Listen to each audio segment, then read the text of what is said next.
Hello, lords and ladies. Today we're going to learn about ancient Greece. We're going to try out a little Greek music, get you in the mood for learning.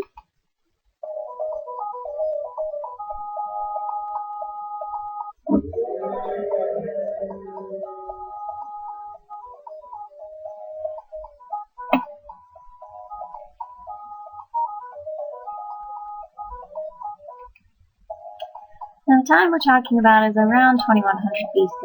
You like that Greek music, I know you do.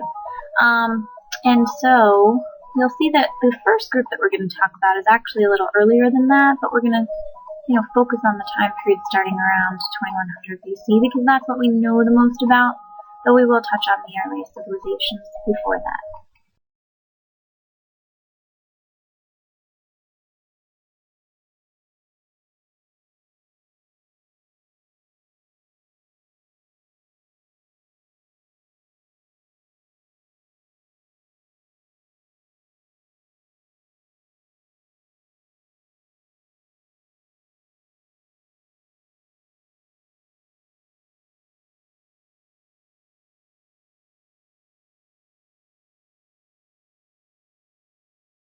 Let's take a look at Greece itself, geographically speaking. When you take a look at it, it is surrounded by water on three sides, which makes it a peninsula. Okay, so it is a peninsula. It also has several islands that constitute part of it. And if you notice, several of them are in chains. Okay, through here. Okay, and over through here. The name for a chain of islands is an archipelago. The main island that Greek civilization starts on, as you'll notice, is down here. It's called Crete. Okay? The first group that we're going to talk about started on Crete and then spread out into some of the Aegean islands that you see up in here, okay, and went through that route. Those people that lived on ancient Crete are the Minoans. The Minoans are thought to have existed as early as 3000 BC. We don't know much about the Minoans, but what we do know comes from a British archaeologist who started in the 1890s. His name was Sir Arthur Evans, and he decided to go to Crete and try to dig for some artifacts. And what he found was pretty amazing. He did find the palace at Knossos that seems to support, at least in part, some of the legendary tales of the Minotaur. So, first we know that it has developed on Crete.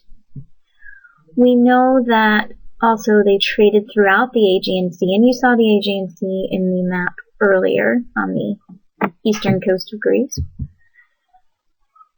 Through this trade and through their development, they did establish colonies on some of these Aegean islands that I pointed out also on the map.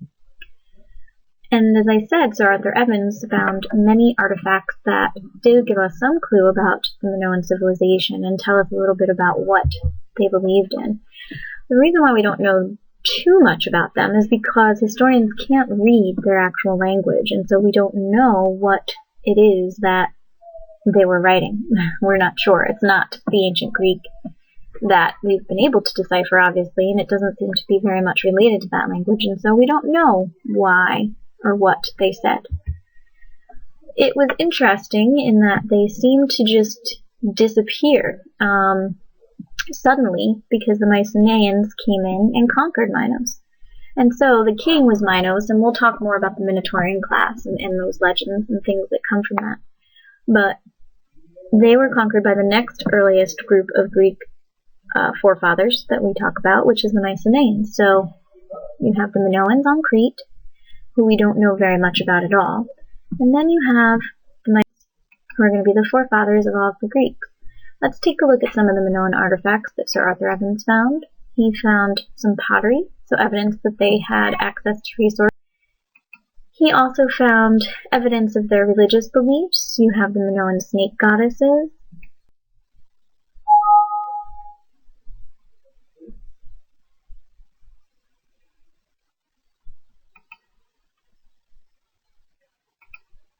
Okay, so taking a look at the Minoan and the Mycenaean civilizations and where they are, You can take a look at Crete. You see Knossos is there. Now going into the Aegean Sea, you see that they had set up colonies on the islands and even onto the coast of present-day Turkey. And then the Mycenaeans are on the Peloponnesus Peninsula, which is here.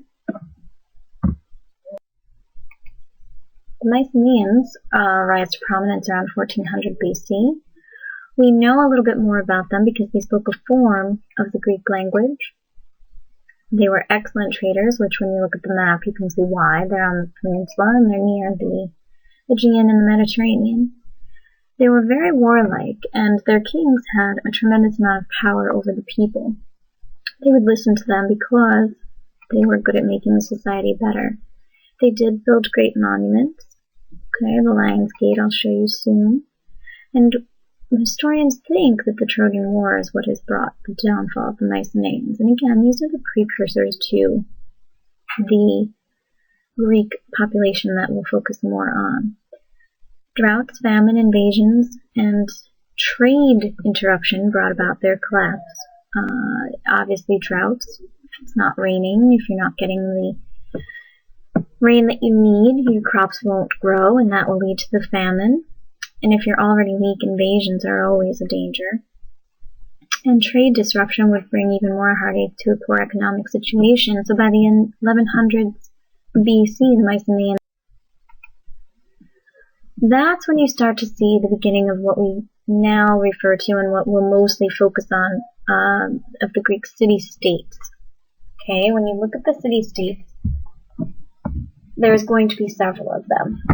You start to see them emerge around the 800s and BC times. After the Mycenaeans, they go into a dark age of sorts, and the danger there is that Greek civilization was pretty much gone, almost disappeared entirely.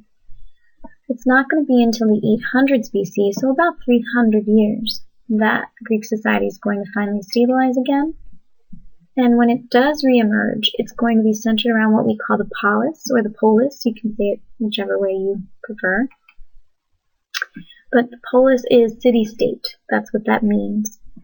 The issue with Greece and the way that it's going to develop and why it's so different from so many other civilizations that we've talked about and will talk about is because its geography made it much, much more difficult to unite these city-states and the area of Greece.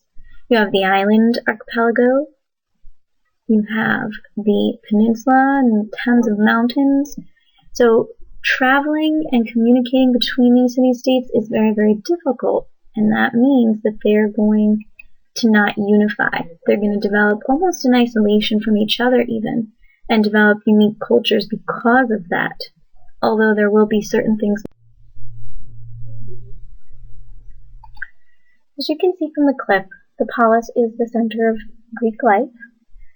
The Greeks did not really consider themselves to be part of Greece, but they considered themselves to be loyal to their city-state, their polis.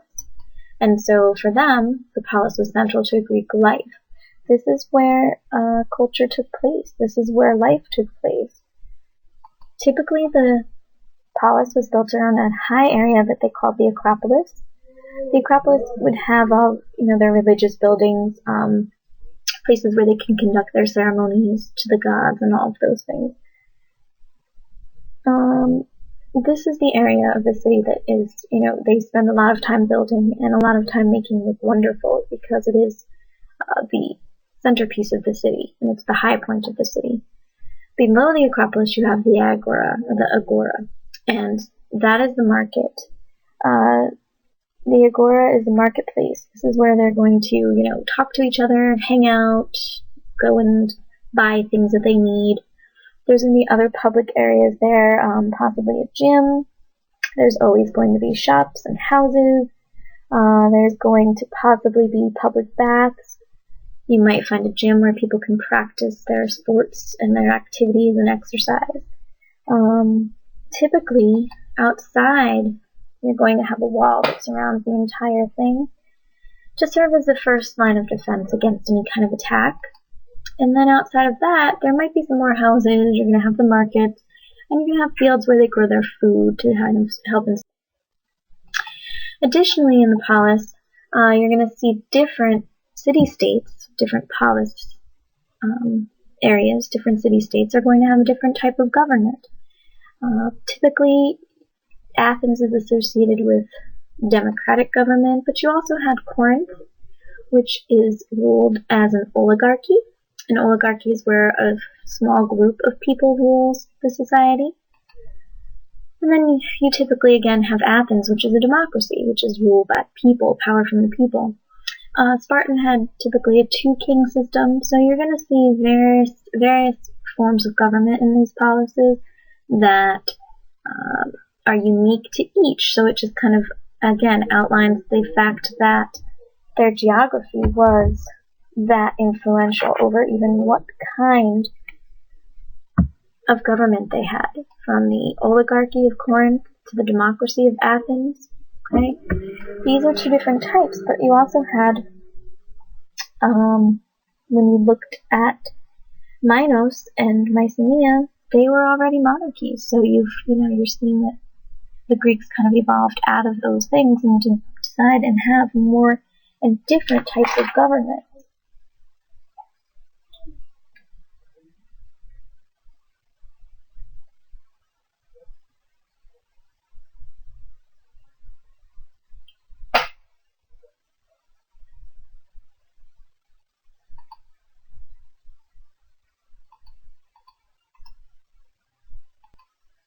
Now, when you look at this overall, you can see that the Greeks, the early Greeks, were interesting and had various forms of government.